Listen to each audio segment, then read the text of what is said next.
Pe bawn ni'n gallu dweud wrth dad ci bod na ddynion wedi cerdded ar y lleuad. Byddai'n anodd ganddo gredu bod un wedi medru mynd mor bell, mor bell. Ond yna ni, ma'n rhyfedd o fi. Ti'n edrych yn ffantastig. Ti'n meddwl? Sydyn cyn unrhyw beth arall fynd o'i le.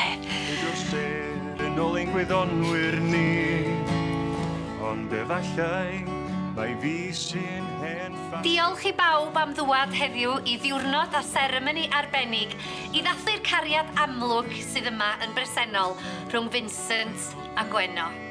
Seren sydd yn bwysig i... Rwy fi, Vincent Barclay, yn dy gymeryd di, Gwenno Owen. Yn dy gymeryd di, Vincent Barclay, i fod yn ŵr priod i mi.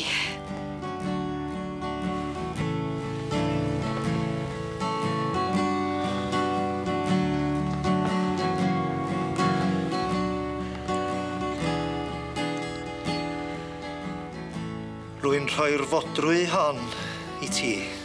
Fel arwydd o'm cariad, rwan ac am byth.